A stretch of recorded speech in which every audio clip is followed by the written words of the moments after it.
Hello. Shabdphule by Sujata या आपल्या पॉडकास्टवर आज आपण ऐकत आहोत पाहुणी ही कथा.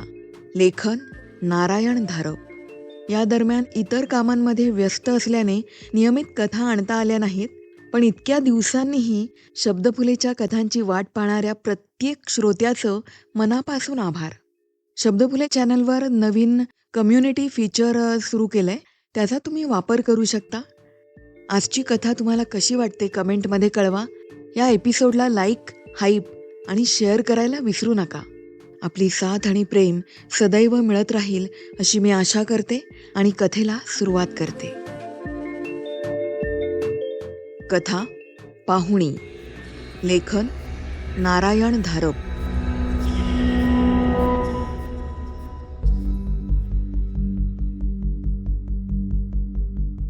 साईटवरून क्वार्टरकडे परत येताना निदान दुपारच्या वेळी तरी आणि रात्री बरोबर सोबत कोणी असलं तर जयराम कड्यावरून येणारी शॉर्टकट घेत असे. दुपारी कडक उन्हातून चालायला लागायचं खरं, पण मैलभराच्याही वरचा वळसा वाचत होता. सुरुवातीला दुसऱ्या शिफ्टवरून येताना तो एक दोनदा त्या वाटेवरून आला होता, पण मग एकट्याने यायचं त्याने सोडून दिलं होतं. ती वाट तितकीशी सुरक्षित वाटली नव्हती. मधलं एक ठराविक वळण घेतलं की 30-40 फुटावर असलेलं त्याचं क्वार्टर दिसत असे. 4-4.5 वर्षात त्याने सभोवती छान बगीचा तयार केला होता. आसपासच्या वैराण विस्तारात ते एक हिरवं बेट डोळ्यांना मोठं सुखद दिसे. वळण घेतलं की समोर हिरवीगार दाट झाडी, त्यातून डोकावणारं लाल भडक कौलारू छप्पर आणि त्यामागे खाडीचा निळाशार पट्टा. रंगसंगती आणि विरोधाभास सर्वच छान होतं. दिवसाच्या अनेक उत्तम क्षणांपैकी हा एक होता, आणि दुसरा अर्थात वीणाच्या भेटीचा. दारावरची घंटी वाजताच दार उघडायला आलेली हसतमुख वीणा. पण आज ते वळण घेऊन घर समोर येताच जयरामच्या पावलांना गती येण्याऐवजी ती जरा मंदावलीच होती. हे आजच नाही, गेले 4-5 दिवस होत होतं. वीणाची ती भीमा मावशी त्यांच्याकडे राहायला आल्यापासूनच होत होतं, आणि जयरामला माहीत होतं की याचं कारण केवळ आपल्या दोघांच्या एकांतात आता खंड पडला हे नव्हतं. तो आता तेवढा बालिश किंवा उथळ नक्कीच राहिला नव्हता. मनातल्या अस्वस्थतेचं कारण दुसरंच कोणतं तरी होतं, पण ते त्याला अजूनही उमगलं नव्हतं. अगम्यच होतं. पण ज्या गोष्टी गम्य होत्या, अनुभव सिद्ध होत्या, त्या काही तो दुर्लक्षू शकत नव्हता. घरातला मोकळेपणा गेला होता. सूर्यप्रकाशावर मळभ आल्यासारखं वाटत होतं. मावशींच्या केवळ बाह्य रूपाचाच हा परिणाम होता का? त्या जख्ख म्हाताऱ्या होत्या. ठिसूळ हाडांवर सुरकुतलेली सैल चामडी होती. मावसाचा शरीरात कणही दिसत नव्हता. डोळे खोल गेले होते. तोंडात एकही दात नव्हता. त्या दिसायला कुरूपच नव्हे तर हिडीच होत्या. पण तरीही जयराम प्रामाणिकपणे म्हणू शकत होता की केवळ त्यानेच त्याच्या मनात ही विलक्षण घृणा निर्माण झालेली नाही, किंवा मावशीच्या येण्याने खर्चात जी काही थोडी बहुत वाढ झाली त्याचाही विचार तो करीत नव्हता. एकतर 150 रुपयांचा विचार करण्यासारखी त्याची आर्थिक परिस्थिती सुदैवाने नव्हती, आणि दुसरं म्हणजे वीणाच्या सध्याच्या अवस्थेत घरात जर कोणी जरा टेकायला मिळालं तर ते त्याला हवंच होतं. आणि आता त्याला मनाशी प्रांजळपणे कबूल करावं लागलं की सुरुवातीस जेव्हा भीमा मावशीचं पत्र आलं तेव्हा त्याने वीणाच्या प्रश्नार्थक नजरेला याच स्वार्थी विचाराने होकार दिला होता. कड्याच्या वळणावर उभा राहून खालच्या लाल हिरव्या घराकडे पाहता पाहता जयरामला तो प्रसंग 10व्यांदा तरी आठवला. तो असाच घरी आला तर वीणा ते पत्र हातात घेऊन बसली होती. काही न बोलता तिने ते पत्र त्याच्या हाती दिलं. पाकिटावर पत्ता पेन्सिलने लिहिलेला होता. अक्षर मोठं बाळबोध वळणाचं. लिहिण्याचा फारसा सराव नसलेल्या व्यक्तीचं वाटत होतं. पत्ता वीणाचा होता, अडाणी माणसाने लिहावा तसा. सौ वीणा देशमाने, भारत कागद कारखाना कॉलनी, खाडी बंदर कोकण. केवळ फॅक्टरी सुप्रसिद्ध असल्यानेच पत्र नेमकं त्यांना पोस्ट करण्यात आलं होतं. आणि आतलं पत्रही त्याच नमुन्याचं होतं. मुलाच्या अभ्यासाच्या वहीतला फाडलेला कागद. मात्र सुरुवातीस श्री नाही. दिवस तिथीत लिहिलेला, मायना जुन्या प्रकारचा. प्रिय चिरंजीव सौ विणास अनेक उत्तम आशीर्वाद. विणे, खालचं नाव वाच आणि तुझ्या या भीमा मावशीला आठव. मनाशी नवल करशील. आता या मावशीला एवढा कसा उमाळा आला तो. बाई, तुझं सगळं खरंय. दुखण्याने माणूस लाचार बनतो खरं. दुखणं म्हणजे तसा काही ताप रोग नाही. आता वय झालं, हातून काम होत नाही. एकटीचा कशावर जीव लागत नाही. अन्नाचा घास गोड लागत नाही. मनाशी म्हटलं, महिना 2 महिने विणेकडे जाईन. तू लहान असताना खूप लाड केले होते हो तुझे. आता माझं दुसरं लहानपण आलंय. आता आमचेही लहान सहान हट्ट असतात. आता आम्हालाही अवतीभवती माणसं हवी असतात. एकटं राहावत नाही. लहान मुलासारखे आम्ही रडत नाही, एवढंच काय ते. तसा थोडासा हक्कच गाजवणार आहे मी. तुझ्या मनात नसलं तरी येणारच आहे 4 दिवस. राग करशील ना, कर बापडी. तुझ्या यजमानांनाही कधी पाहिलं नाही. पाहू तरी राजा राणीचा संसार कसा मांडला आहेस तो. घरात पाळणा हल्ला असला तर तेवढाच माझ्या म्हातारीला मनाला विरंगुळा. इकडचं आवरलं की येते, पत्ता देत नाही. मला पत्राची पोच सुद्धा नको. समजा तुला पत्र मिळालं नसलं तरी माझी काही गैरसोय व्हायची नाही. हीच ओळख पुन्हा स्वतःच्या तोंडाने करून देईन. शब्द तर फुकटचेच आहेत ना, आणि मला काही संकोच पण वाटायचा नाही. बरं, तुझ्या यजमानांना आशीर्वाद. मुलं असली तर त्यांनाही सप्रेम आशीर्वाद. लवकरच तुझ्या भेटीस येणारी तुझी भीमा मावशी. कोण बुवा ही भीमा मावशी? तुला आठवते का? जयरामने विचारलं होतं. तेच तर मी मघापासून आठवायचा प्रयत्न करतेय. कपाळावर बारीकशा आठ्या घालून तिरकस नजरेने बाहेर पाहत वीणा म्हणाली. त्या क्षणी ती इतकी सुंदर दिसत होती की जयरामला मोह आवरलाच नाही. दचकून मग हसत ती म्हणाली, किती सावट आहात हो. अशानं कसं आठवायचं? मग आठव, मी कपडे बदलून येईस तोवर. तो गुणगुणत बाथरूममध्ये गेला होता. शॉवर घेऊन टॉवेलने केस चोळत बाहेर आला होता. वीणाने जेवायची पानं घेतली होती. जेवायला सुरुवात केल्यावर वीणा म्हणाली, लहानपणी एक मावशी होती, एवढं मला नक्की आठवतं. भीमा मावशी होती का नाही हे नाही आठवत. आणि तिचा चेहरा मोहरा तर अजिबातच आठवत नाही. मग ही तुझी खरी मावशी तरी आहे का, की कोणी भामटी आहे? इश्श, असं कोण कोणाच्या घरी येईल? भामटे लोक याच गोष्टींचा फायदा घेतात. तिचा आडनाव पत्ता काहीतरी माहीत आहे का तुला? म्हणजे मी पत्राने तपास तरी करेन. उगाच आपलं कोणाला तरी घरात घ्यायचं असला प्रकार व्हायला नको. नाही हो, ती मावशीच असणार. तुमचं काय मत आहे? तिच्या येण्यासंबंधात? आत्ता ती तर निघालीच आहे, तेव्हा येथे येणारच. तसं नाही हो. तिचं राहणं तुम्हाला पसंत पडेल का? माझा काय संबंध?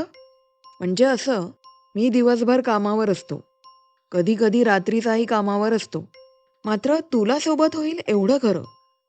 सोबत होईल, जरा आधारही होईल. तो मनाशी म्हणाला.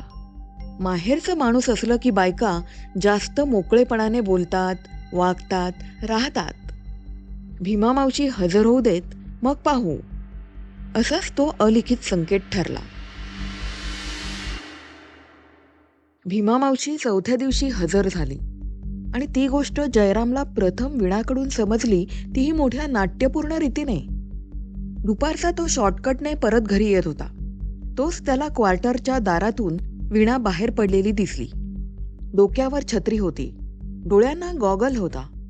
पण तरीही अशा रणरणत्या उन्हात तिच्यासारखा 7वा महिना लागलेल्या बाईने यायचं? आणि एवढं काय जरुरी काम होतं? पण मग त्याला दिसलं की ती आपल्याकडेच येत आहे.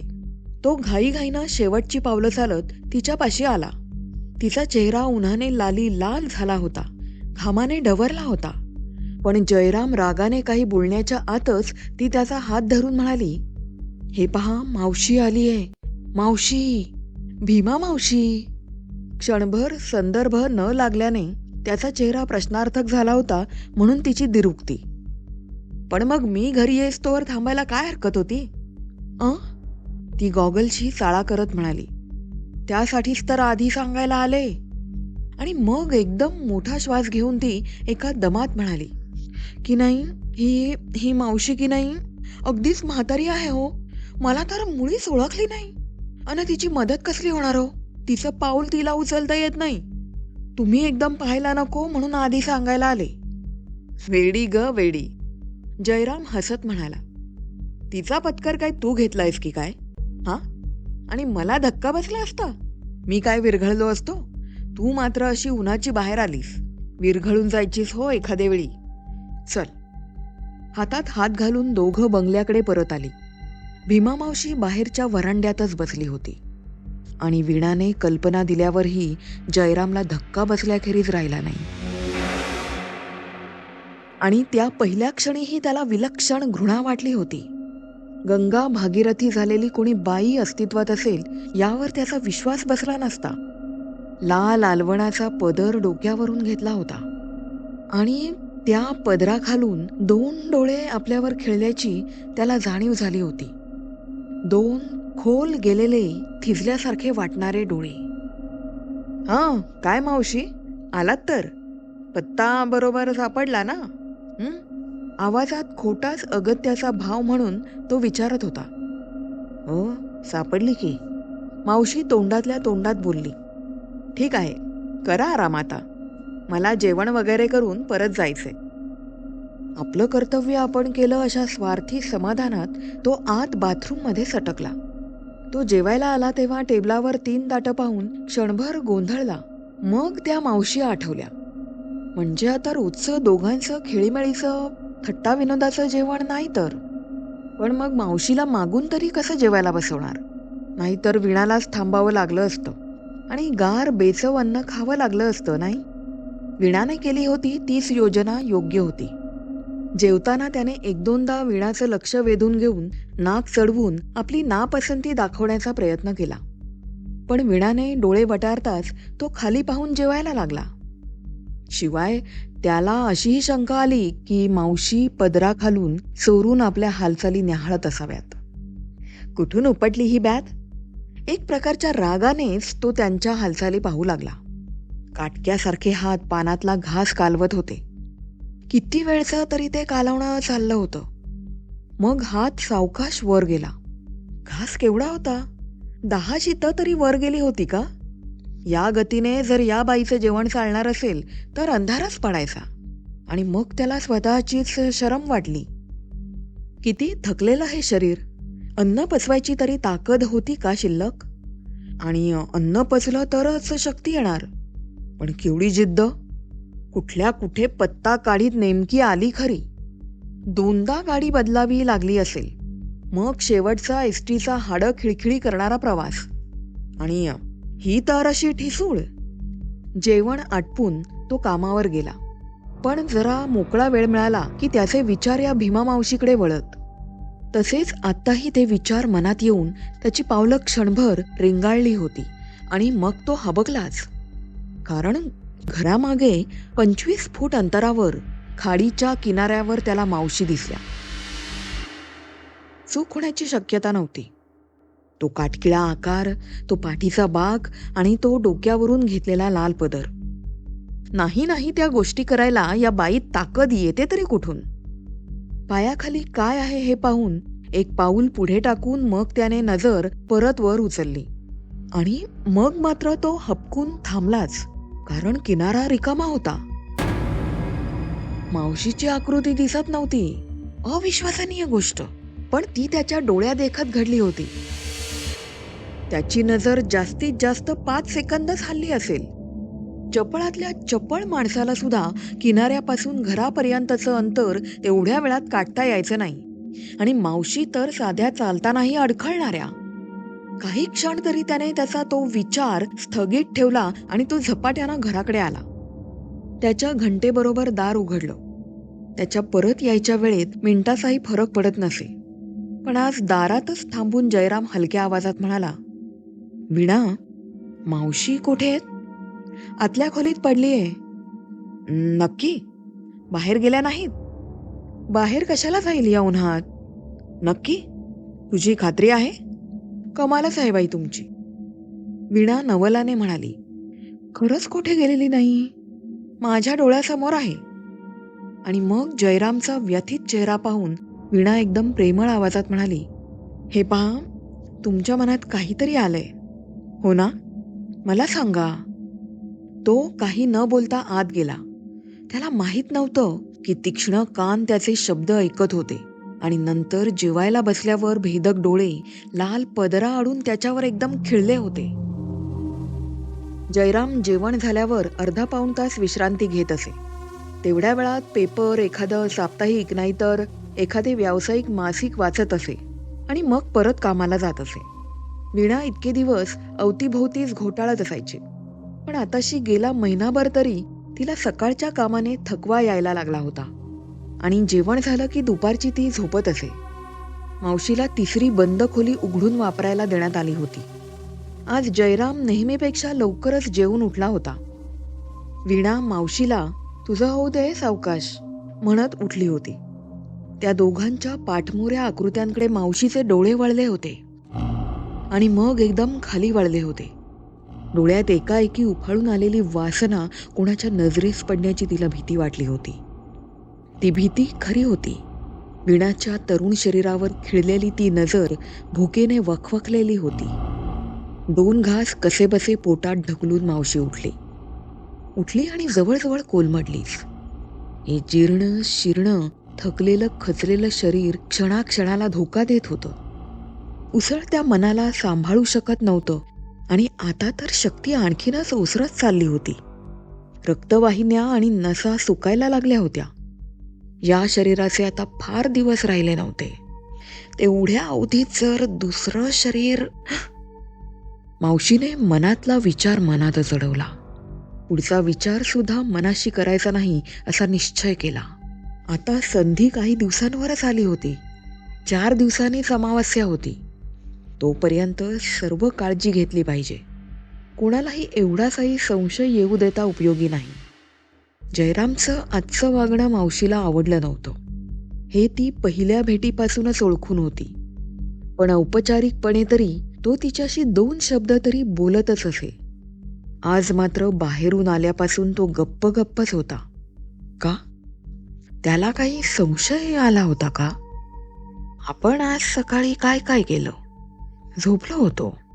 मावशी एकदम ताठ झाली. झोपेतलं स्वप्न तिला आठवलं.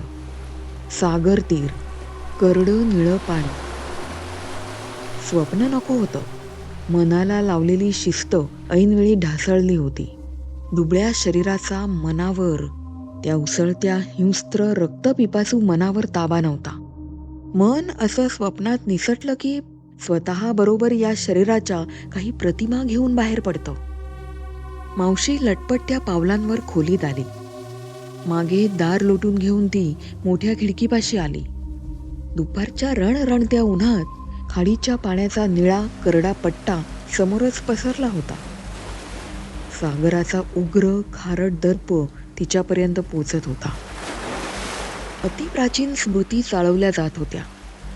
युगानुयुगे तिचं या सागराशी नातं जडलेलं होतं. पण सदा सर्वदा मैत्रीचंच नातं नाही. त्यामागे कोणत्या गूढ प्रक्रिया होत्या तिलाही माहीत नव्हतं. दिवसा ती बिनदिक्कत समुद्राच्या पाण्यात प्रवेश करू शकत असे. पण रात्रीचा पडदा आला, अंधारी अंधार झाला की तिला पाण्याचं दृश्यच काय, आवाज सुद्धा असह्य होई. त्या गारेगार जीव घेण्या स्पर्शापासून कुठेतरी दूर गुप्त जागी लपून बसावंसं वाटे. पण पाणी जवळ नसलं तर शरीरात संचार करणारी शक्ती क्षीण क्षीण होऊ लागे. हा संबंध म्हणजे क्षणात जंजीर वाटे, क्षणात आधार वाटे आणि त्यातून मुक्त होण्याचा एकच मार्ग होता. हे जीर्ण शीर्ण शरीर टाकून देऊन दुसरं जवानीने रसरसलेलं, जीवनशक्तीने ओसंडून जात असलेलं शरीर मिळवणं. या वीणासारखी एखादी तरणी बांड सुदृढ स्त्री, पण शरीर जितकं बळकट तितका प्रतिकारही बळकट, प्रवेश तितकाच कठीण. आता ही भीमा मावशी, आठवणी अंधुक झालेल्या, हातापायातलं त्राण गेलेलं, मेंदूतले विचार मार्ग झिजून झिजून गेलेले. भीमा मावशी तिच्या हातात चिखलाच्या गोळ्यासारखी होती. हवा तसा आकार, मन मानेल तो आकार देता येत होता. मागच्या त्या अमावस्येची 5 मिनिटं सुद्धा पुरली, पण त्या अडगळीतून जुन्या आठवणी शोधून काढता काढता पुरे वाट झाली होती. नात्यांची गुंतागुंत झाली होती. काळाचे दोरे एकमेकात मागे पुढे गुंतले होते. आठवणीतले चेहरे पुसट, धुरकट, अस्पष्ट झाले होते. ते मन म्हणजे मोडायला टेकलेलं यंत्र होतं, गंजलेलं, खडखडणारं, अडखळणारं. त्यातला तो गुंता सावकाश सावकाश सोडवल्यावर एक नाव आणि एक चेहरा स्पष्टपणे समोर आला. भाची वीणा. आता सौ वीणा देशमाने. त्या घरात तिला नक्कीच प्रवेश होता. आणि आता किती कष्टाच्या प्रवासानंतर ती वीणाच्या घरी येऊन होती. वीणाचं तरणबांड शरीर मावशीच्या मेंदूत वासनेच्या वेडाचं काहूर माजवीत होतं. आता 4च दिवस बाकी होते, पण थांबणं किती कठीण. आणि आता तर धोक्याचं, कारण या मूर्ख जयरामला काहीतरी संशय आला होता. संधी इतकी जवळ आली होती. ती जर का हुकली तर कोणास ठाऊक किती दिवस पुन्हा भरकटत राहावं लागेल ते. ही संधी जाऊ देता उपयोगी नाही. मावशी बाहेरच्या आवाजांकडे कान देऊन उभी होती. जयराम गेल्याचा आवाज येताच ती खोली बाहेर पडली आणि रखडत्या पावलांवर वीणाच्या खोलीत आली. जयरामला निरोप देऊन वीणा नुकतीच खोलीत आली होती आणि दुपारची झोप घ्यायच्या विचारात होती.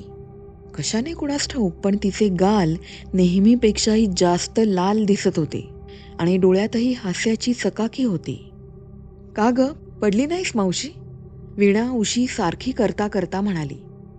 दुपारचं जरा पडायचं सोडून का भटकतेस अशी? जा की पड. पडणार आहे बाळ, तुलाही आता काळजी घ्यायला हवी बरं का. जास्त काळजीनेच शेवटी त्रास होतो. मावशी, यांचे मित्र डॉक्टर आहेत. ते तर मला सांगतात अगदी शेवटच्या घटकेपर्यंत पायावर उभी राहून काम करीत राहा, विनाकारण पडून राहायचं नाही. हो, ते सगळं झालं ग, पण आमचं जुन्या लोकांचंही जरा ऐकावं की. आम्हीही या सगळ्यातून गेलो आहोत. मावशी, काढलास का तुझ्या औषधांचा तो विषय परत? अगं, औषध कसलं? तुमची टॉनिक असतात ना, तसलंच तर आहे. पण आपलं घरगुती जेवण झालं की चमचाभर घ्यायचं आणि झोपायचं. यांना विचारते आणि मग बघू. विषय टाळण्यासाठी वीणा म्हणाली.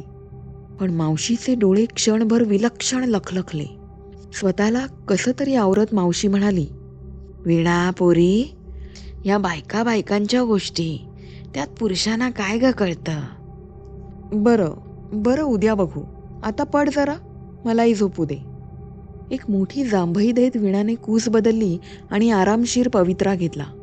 भीमा मावशीने बटव्यातून बाहेर काढलेली पुडी जरा रागानेच आत घातली आणि ती खोलीतून बाहेर गेली. वीणाच्या पोटात 2 पुड्या तरी जायला हव्या होत्या. नव्या पिढीचा हा अविश्वास तिला नडत होता. आल्या दिवसापासून मावशी वीणाच्या मागे लागली होती की हे जुनं उत्तम गुणकारी औषध आहे. गर्भवती स्त्रीला त्याचा हमखास फायदा होतो. पण वीणा ते सर्व थट्टेवारीच नेत होती. आजही दुपारची संधी तर गेलीच होती. एकदा तो तिचा नवरा घरात परत आला की बायकोला क्षणभरही डोळ्याआड होऊ द्यायचा नाही. म्हणजे मग उद्याची दुपार.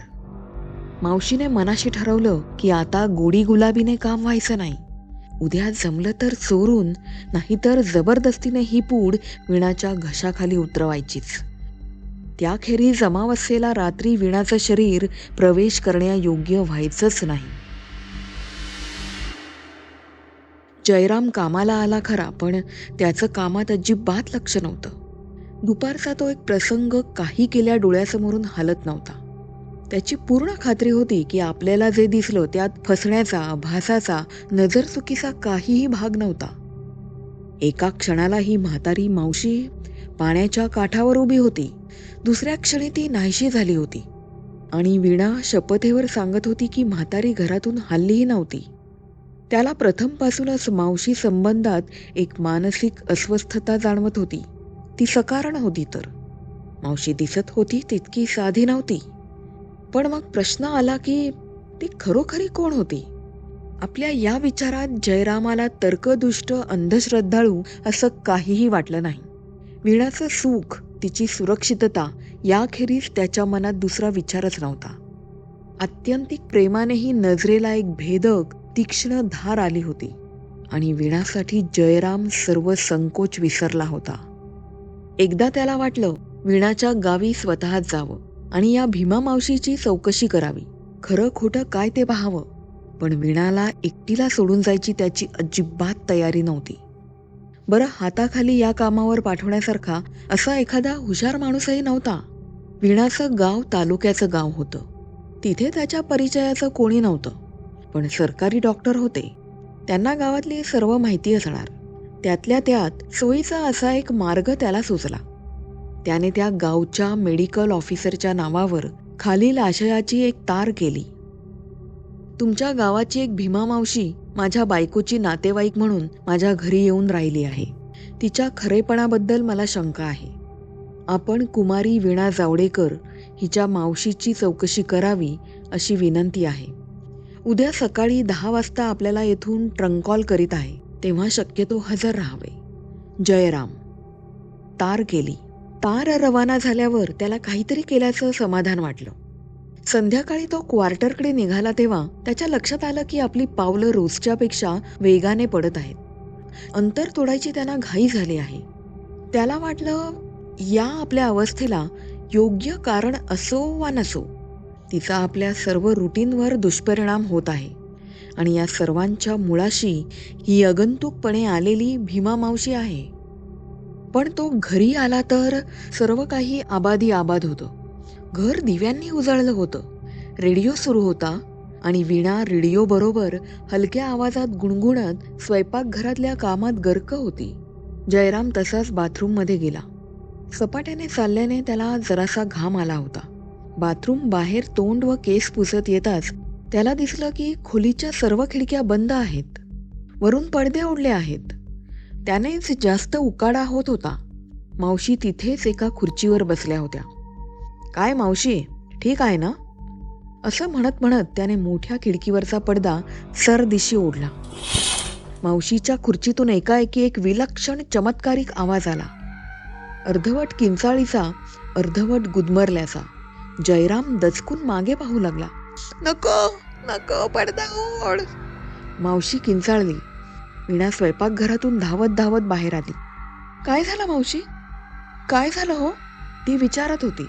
पडदा पडदा पडदा, मावशी विव्हळत्या आवाजात ओरडत होती. बरं बरं.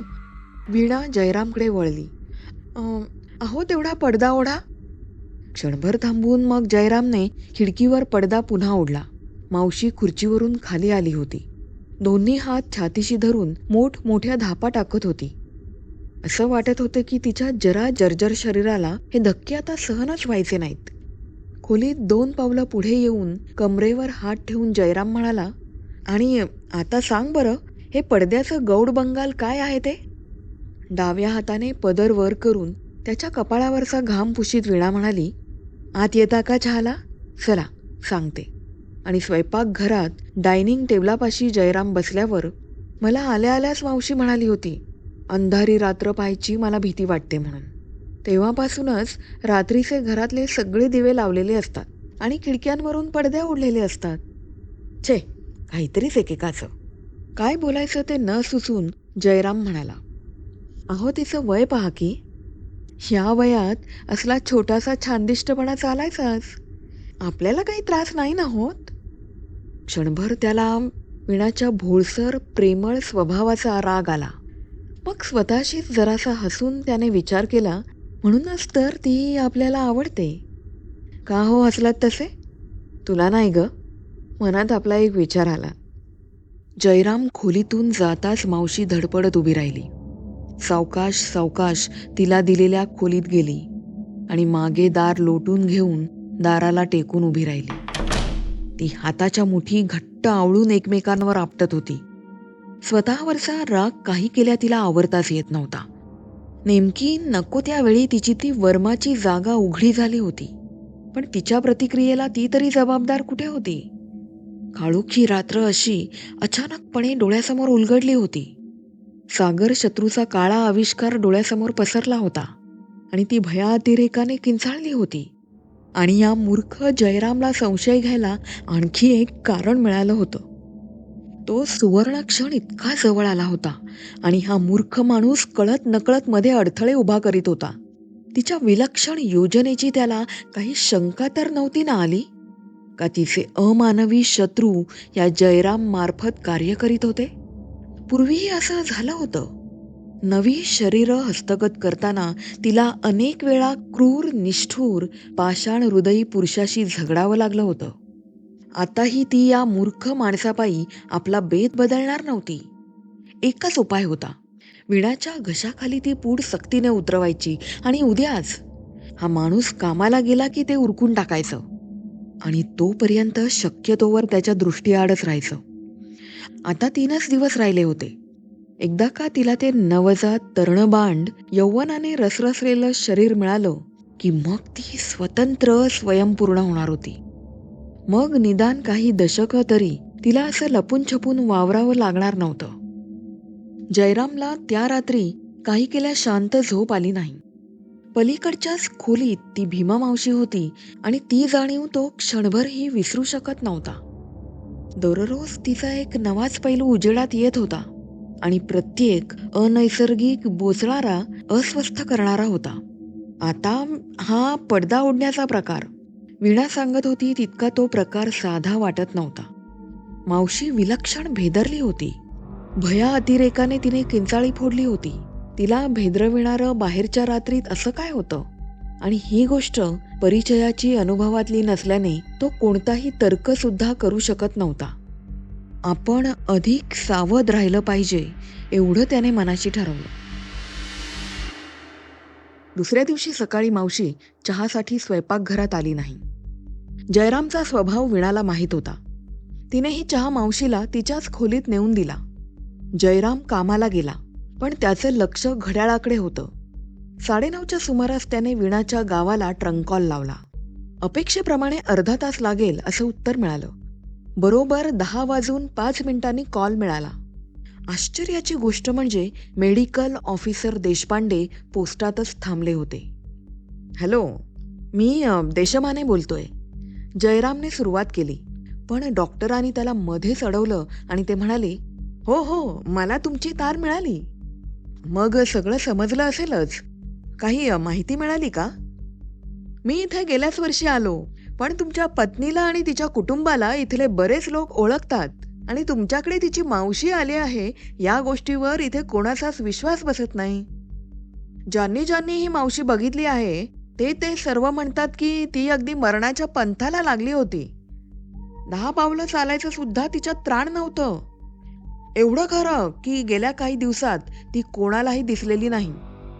पण तुमच्याकडे आलेली बाई भीमा मावशी नसावी असा मलाही संशय येतो. तुम्हाला एक सुचवतो, तुमच्या पत्नीला या बाईला काही अगदी खाजगी गोष्टी विचारायला सांगा. म्हणजे लबाडी बरोबर उघडकीला येईल. मग पोलीस आहेतच. डॉक्टर, तुमच्या मदतीबद्दल फार आभारी आहे.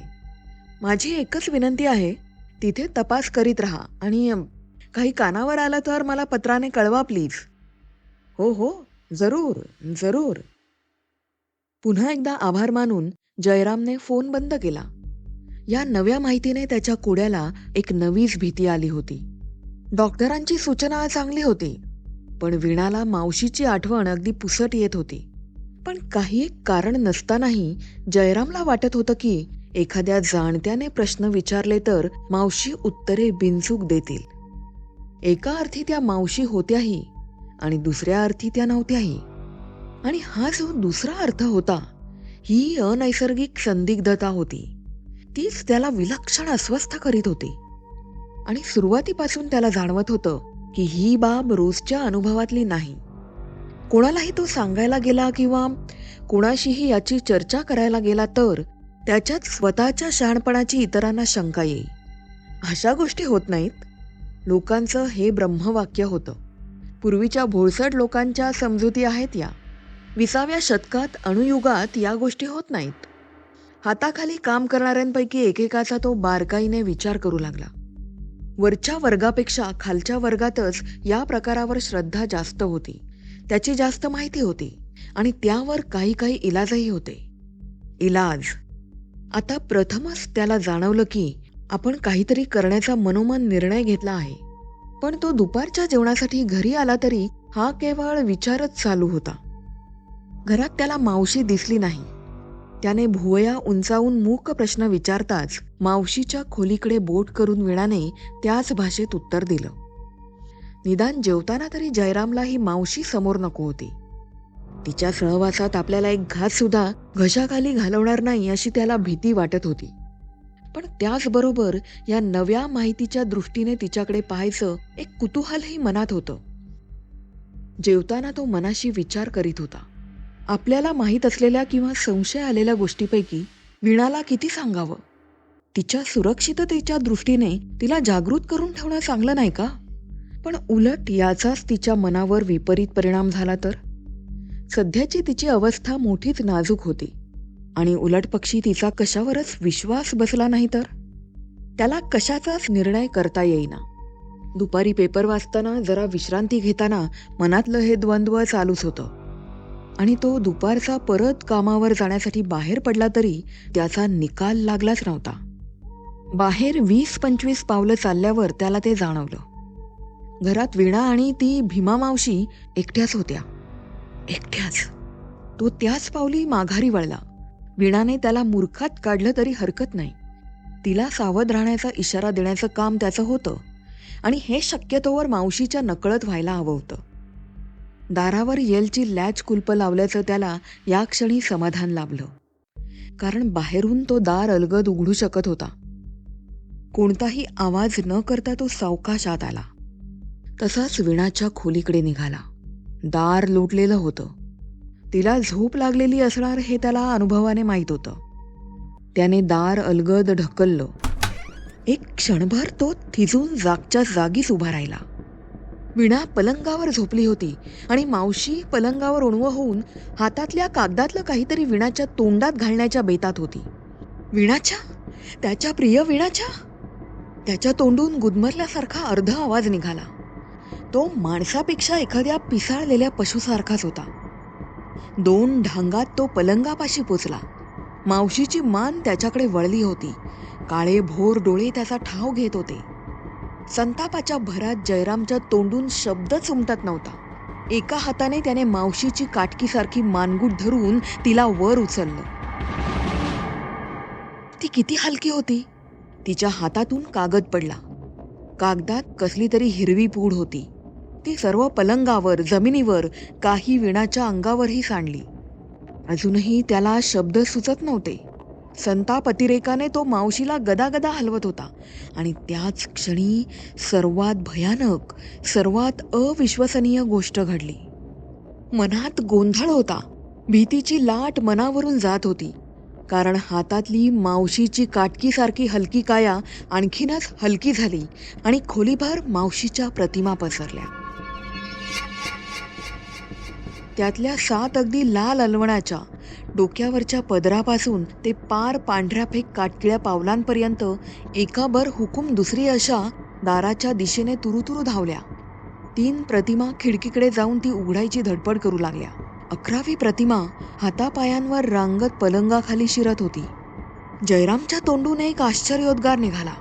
त्याच्या हातातून मावशी सुटली आणि ओरडत खाली फरशीवर पडली आणि त्याच वेळी मावशीच्या त्या 11 प्रतिमा फट दिशी नाहीशा झाल्या. हवेत फुटलेल्या मोठ्या बुडबुड्यांसारख्या. अगं बाई, तुम्ही? वीणाचा आवाज जयरामच्या कानावर आला, पण मेंदूपर्यंत पोचला नाही.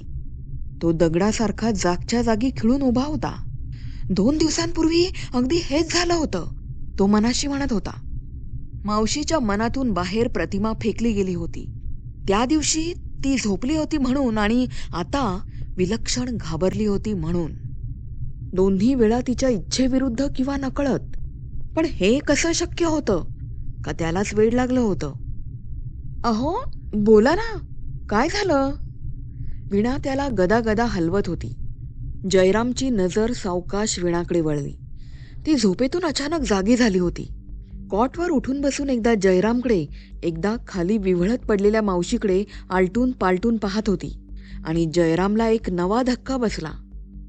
मावशीच्या त्या अनेकविध प्रतिमा वीणाने पाहिल्या नव्हत्या. त्या नाहीशा झाल्यावर मग तिला जाग आली होती. आता तो तिला कसं आणि कोणत्या शब्दात समजावून सांगणार? प्रत्यक्ष पाहून सुद्धा त्याचा स्वतःचा विश्वास बसत नव्हता. नुसत्या शब्दांनी त्या प्रकारच्या भयानकपणाची, धोक्याची कल्पना तरी येईल का? मग विश्वास बसणं आणखीच दूर राहिलं. जयराम वीणाशेजारी कॉटवर बसला. तिच्या हातावर हात ठेवून म्हणाला, वीणा, वीणा, तुला काहीतरी सांगायला मी परत आलो. आणि आणि ही तुझी मावशी तुझ्या तोंडात कसली तरी हिरवी पूड घालायच्या बेतात होती.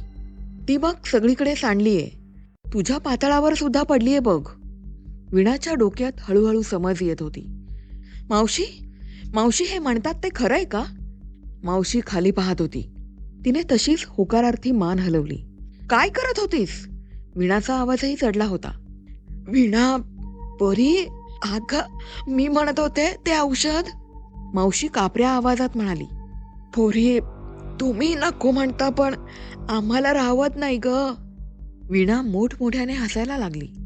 जयराम भेदरून तिला म्हणाला, वीणा, हसायला काय झालं? ठीक आहेस ना तू?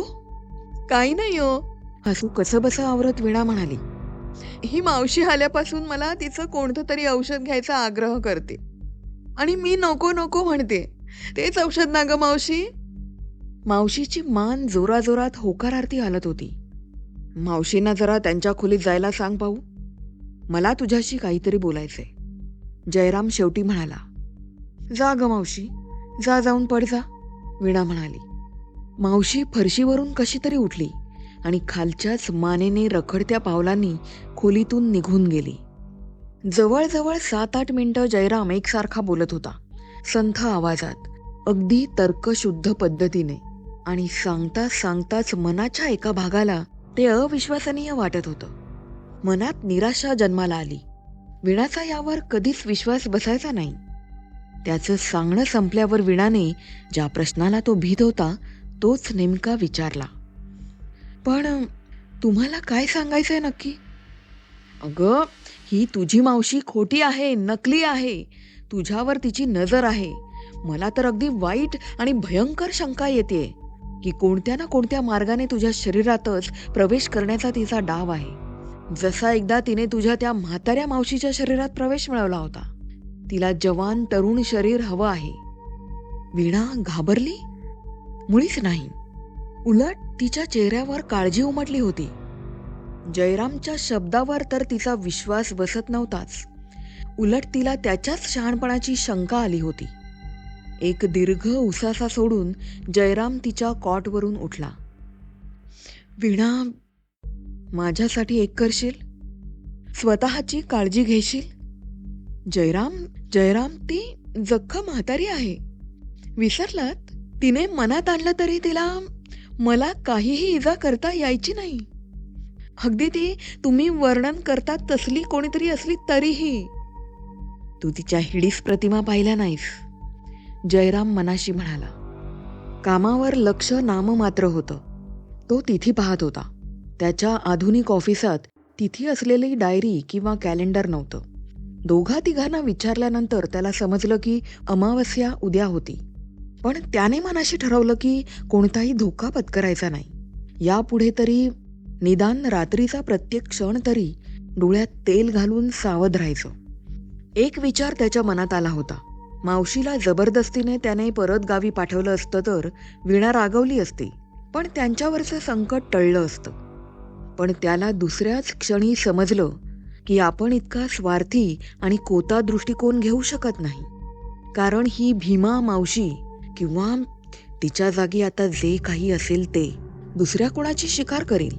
एखादं तरुण स्त्री शरीर प्राचीन महादुष्ट प्रेरणेने रसरसायला लागेल. आणि त्या शरीरातला मूळचा दुर्दैवी आत्मा कोणत्या तरी अकल्पनीय नरकात पिचत पडलेला असेल.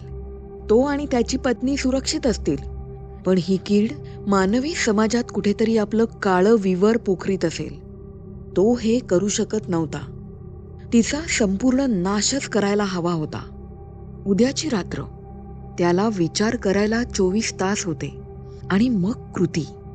तो घरी परत आला तेव्हा त्याच्या नकळत त्याचा चेहरा कठीण झाला होता. जे करावं लागणार आहे असं त्याचं मन त्याला सांगत होतं, त्यासाठी तो आपलं मन घट्ट करीत होता आणि त्या विचारांचं प्रतिबिंब त्याच्या चेहऱ्यावर उमटत होतं. त्याच्या चेहऱ्याकडे एक नजर टाकताच वीणाने शहारून मान वळवली. घरातले ढणढणते दिवे आणि खिडक्यांवरून ओढलेले पडदे. भोळी वीणा आपल्या शत्रूचं संरक्षण करीत होती. मनात कोणता तरी एक विचार वर यायची खटपट करीत होता, पण इतर विचारांच्या गदारोळात तो परत खाली गेला. जेवताना जयराम काही बोलला नाही आणि जेवणात त्याचं लक्षही नव्हतं. जेवण झाल्यावर हात धुवून तो परत स्वयंपाकघरात एका खुर्चीत बसला आणि म्हणाला, वीणा, मावशींना जेवायला बोलाव. ती प्रश्नार्थक नजरेने त्याच्याकडे पाहत म्हणाली, मी तुला तिच्या सहवासात एकटीला जाऊ देणार नाही. अहो, ती इथे येत नाही. तिचं ताट मीच खोलीत नेऊन देते. ठीक आहे, मग चल, मी येतो तुझ्याबरोबर. वीणा काहीतरी बोलणार होती, पण तिने विचार बदलला. हो, मग चला की, म्हणत तिने टेबलावरचं तयार केलेलं ताट उचललं. मावशीच्या खोलीच्या दारावर थाप मारून वीणा म्हणाली, मावशी, जेवायला आणलंय ग तुला. दार सावकाश सावकाश उघडलं. वीणाने ताट खाली ठेवलं. तिच्या मागे जयरामला उभा पाहताच मावशीने ताट जोरात ओढून घेतलं आणि दार परत लावलं. वीणा जयरामकडे पाहत जरा रागानेच म्हणाली, पाहिलं किती घाबरवून सोडली आहेत तुम्ही तिला बिचारीला. पोटभर अन्न मिळतंय ना तिला, मग राहू दे तिला खोलीत. ती दोघं हॉलमध्ये आली. आधी वीणा रेडिओपाशी बसून रेडिओ सुरू करून काही वेळ गाणं ऐकत होती, पण तिची नजर समोरच्या खुर्चीत ताठ शरीराने बसलेल्या जयरामकडे मधून मधून जात होती.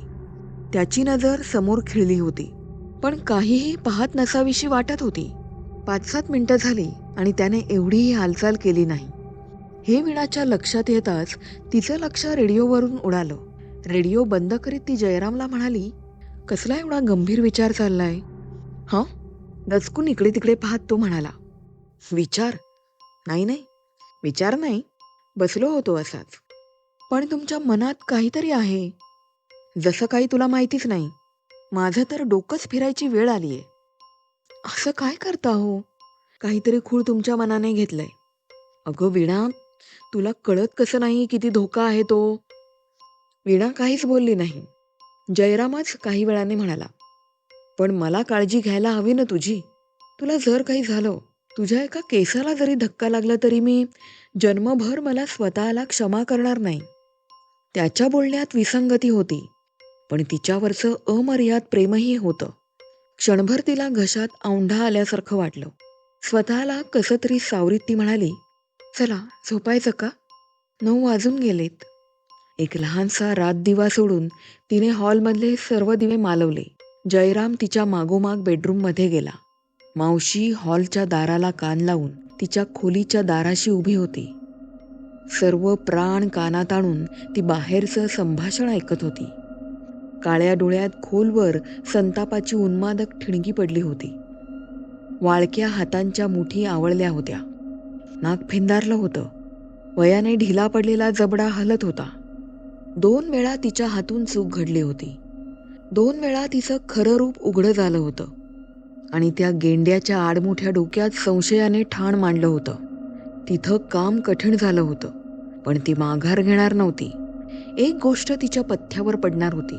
त्या मूर्खाला हे माहीत नव्हतं की अमावस्या आताच तासाभरात लागणार होती. हे सुशिक्षित नालायक लोक. तिने आपली पोतडी उघडली आणि त्यातलं धूपपात्रासारखं एक जुनं पात्र काढलं. त्यात 2-3 कोळसे टाकले. वर बाटलीतले स्पिरिटचे काही थेंब टाकले आणि कोळशांना काडी लावली. उफाळून आलेली ज्वाला तिने फुंकून फुंकून मोठी केली. कोळशांचे धगधगीत निखारे झाले. तेव्हा तिने पोतडीतला बटवा काढला आणि त्यातल्या काही काट्या, काही पूड निखाऱ्यांवर टाकली. खूपसा धूर वर उसळला. त्या धुराला एक उग्र, तिखट पण मादक दर्प होता. छाती भरभरून त्या धुराचे मोठमोठे श्वास घेता क्षणी त्या थकलेल्या शरीरात एक नवी चेतना यायला लागली. मेंदूवर त्या धुराचा अंमल चढला. रात्रीच्या शत्रूची, सागराची भीती पुसली गेली. तिने खोलीतला दिवा मालवला. खिडक्यांवर पडदे ओढलेले होते. त्या गुडूप अंधारात त्या धूपपात्रातले धगधगते निखारे झगझगीत वाटत होते. त्या निखाऱ्यांचा लाल प्रकाश फुंकर घालणाऱ्या सुरकुतलेल्या चेहऱ्यातल्या काळ्या डोळ्यातून परावर्तित होत होता. पण काही वेळाने तिथे एकच नाही, 2, 3, 4, 12 चेहरे दिसायला लागले. त्यांच्यातला एक निखाऱ्यांवर फुंकर घालीत होता आणि बाकीच्या 11 आकृती अंधाऱ्या खोलीत एकमेकांच्या हातात हात घालून निखाऱ्याभोवती फेर धरून नाचत होत्या. भीमा मावशीच्या वृद्ध शरीरात इतका चपळपणा असेल अशी कोणाला स्वप्नातही शंका आली नव्हती. गाढ झोपेतही जयरामला तो दर्प जाणवला. उग्र, तिखट, नेहमीपेक्षा वेगळा. मेंदू झोपेतही गाफील झालाच नव्हता. आता तो खडबडून जागा झाला. जयरामने डोळे उघडले आणि तो अंधाराचा वेध घ्यायला लागला. पावलांचा अस्पष्ट आवाज, बऱ्याच आवाजांची हलकी गुणगुण. "वीणा," तिला हलवीत तो तिच्या कानात हलक्या आवाजात म्हणाला. काय?" ती अजून झोपेतच होती. "श्श, जागी हो." त्याच्या आवाजातली निकड वाढली होती. "काय काय?" वीणा ही कुजबुजत होती. ऐकू येत आहे का? नीट ऐक." जयराम पुटपुटला. "हो, पण काय आहे?" काही वेळाने तिचा आवाज आला. "मावशीच, आता पाहूच आपण, चल." तिचा हात धरून तिला उठवीत तो म्हणाला. "वीणा, तुला मागे 2-3दा मी सांगायचा प्रयत्न केला होता, पण तुझा विश्वास बसला नाही. ते आता असू दे, पण काहीही पाहायची तयारी ठेव. हे सगळंच फार विचित्र आणि भयंकर आहे वीणा. काही झालं तरी धीर सोडू नको." वीणाच्या डोळ्यावरची झोप आता पुरती उतरली होती. पावलांचा चटचट आवाज आणि आवाजांची गुणगुण तिच्या कानावर स्पष्टपणे येत होती आणि शरीरावर भीतीचे शहाऱ्यामागून शहारे उठत होते. ती कॉटवरून उतरली आणि पावलांचा अजिबात आवाज न करता जयरामच्या मागोमाग निघाली. हॉलमधून ती मावशीच्या खोलीच्या दारापाशी आली तेव्हा मात्र वीणाने जयरामचा हात धीर येण्यासाठी आपल्या हातात घेतला. तो आवाज अजूनही येतच होता. जयरामने दारावर थाप मारली. आतला आवाज एकदम थांबला. अगदी चिडीचूप झालं. "मावशी, दार उघडा." पुन्हा एकदा दारावर थाप मारीत जयराम ओरडला. आतून काहीही आवाज आला नाही. "वीणा, मागे सर." जयराम तिला हाताने मागे ढकलून स्वतः 2 पावलं मागे सरला आणि शरीरातला सर्व जोर एकवटून त्याने खांद्याने दाराला जोराचा धक्का दिला. दार करकरलं, पण उघडलं नाही. अहो थांबा." वीणा त्याचा हात धरून मागे ओढण्याचा निष्फळ प्रयत्न करीत होती. "तू जरा थांब ग." जयराम मागे सरत म्हणाला आणि त्याने दाराला मघापेक्षाही जोराचा धक्का दिला. कच आवाज करून बोल्ट तुटला आणि दार आतल्या भिंतीवर दाणकन आपटले. आतून त्या उग्र तिखट दर्पाचा भपकारा त्यांच्या तोंडावर आला. क्षणभर त्यांना गुदमरल्यासारखं झालं. खोलीतलं काहीच दिसत नव्हतं. आत एक पाऊल टाकून जयरामने डावीकडचं दिव्याचं बटन दाबलं. दिवा लागला. खोली प्रकाशाने उजळून निघाली आणि त्या प्रकाशात जे दिसलं त्याने जयरामचं रक्त गोठल्यासारखं झालं. खोलीत 1 नाही, 2 नाही, 12 भीमा मावशींच्या प्रतिमा होत्या. लाल अलवणाखाली झाकलेले कृश चेहरे आणि पशूच्या पंजांसारखे मोठ्या नखांचे हात. "आई ग!" डोक्यावर हात ठेवत वीणा ओरडली आणि मागे सरली. "मी तुला सांगितलं नव्हतं ती साधी मावशी नाही म्हणून?" जयराम म्हणाला, पण त्या शब्दात त्याचं लक्ष नव्हतं. आपण खरोखर डोळ्यांनी हा प्रकार पाहत आहोत या विचारानेच त्याचा मेंदू थिजला. त्या सगळ्या म्हाताऱ्या मधल्या त्या लहानशा धूपपात्राभोवती कड करून बसल्या होत्या आणि दात विचकून जयरामकडे पाहत होत्या. रानटी जनावरांसारख्या घशातल्या घशात गुरगुरत होत्या आणि आता त्या विणाच्या रोखाने हळूहळू पुढे सरकत होत्या. एका बाजूने दोन, दुसऱ्या बाजूने दोन, तिला घेरण्याचा त्यांचा डाव होता. जयरामच्या मनात हजारो उलटसुलट विचार त्या अत्यंत अल्पावधीत येऊन गेले. या प्रतिमा खऱ्या नाहीत, निदान त्यातल्या 11 तरी खोट्याच आहेत. केवळ आपल्या डोळ्यात उमटल्या आहेत. भयाने मनाचा प्रतिकार कमी करण्यासाठी मधल्या त्या धूर ओकणाऱ्या अग्नीचाही काहीतरी संबंध असावा. त्यांच्यातल्या 2 एव्हाना विणापर्यंत पोचल्याही होत्या. ती तर दगडी पुतळ्यासारखी जागच्या जागी उभी होती. जयराम काहीतरी आठवायचा प्रयत्न करीत होता, काहीतरी महत्वाचं. मावशी दिव्याच्या प्रकाशात खिडक्यांवरून पडदे ओढून बसते. हो, तिला बाहेरच्या काळोख्या रात्रीची भीती वाटते. त्या एका विचाराने त्याच्या 10 हत्तींचं बळ संचारल्यासारखं झालं. एका झेपेत त्याने विणाला दोन्ही हातात उचललं. तिच्यासाठी पंजे पुढे करणाऱ्या 2 म्हाताऱ्या लाथाडल्या आणि तो खोलीत शिरला. 2च पावलात तो त्या मधल्या धूर ओकणाऱ्या पात्रापाशी पोचला. त्याने पायाने ते लाथाडून दिले. निखारे पसरले, धूर कमी झाला. म्हाताऱ्या कलकल करीत त्याच्या अंगाशी झटायला लागल्या. न थांबता जयराम तसाच खिडकीपाशी गेला. एका हाताने त्याने पडदा टरकावून काढला आणि मग खिडकीला लाथ मारली. खळ खळ आवाज करीत काच फुटली. पडदा दूर झाला. खोली अथांग काळ्या रात्रीला खुली झाली. जयरामच्या मनात एकच विचार होता, ही म्हातारी चेटकीण जर खरी असली तर ती ज्याला भीत होती तेही खरं असलं पाहिजे. खोलीत रात्रीचा गार वारा आला, पण तो साधा वारा नव्हता. त्या वाऱ्यावर स्वार होऊन आणखी काहीतरी खोलीत आलं होतं. त्याचा दर्प सागरासारखा खारट होता. त्याचा आवाज उसळत्या लाटांसारखा होता. त्याचा स्पर्श दमट होता आणि त्याची शक्ती सागरासारखी अमर्याद होती. पाण्यावर तरंगणाऱ्या क्षणभंगूर प्रतिबिंबासारखं काहीतरी खोलीत आलं, पण खोलीत आलं म्हणण्यापेक्षा त्याने सर्व खोलीच व्यापली. सर्व खोली एखाद्या नौकेवर असल्यासारखी हेलकावे खात होती. आणखीही काही भास होते. लाटांच्या गर्जना काही शब्द सूचकतेने उच्चारत होत्या. नियाशा, शेवटी तू सापडलीसच. तू विसरलीस का की सागरापासून दूर तुला राहताच यायचं नाही? किती दिवस लपणार तू आमच्यापासून? आमचं सतत लक्ष होतं. एका मागून एक तुझे सर्व साथीदार आमच्या हाती पडले. आता तुझी पाळी. जुन्या पापांच्या प्रायश्चित्ताला तयार हो.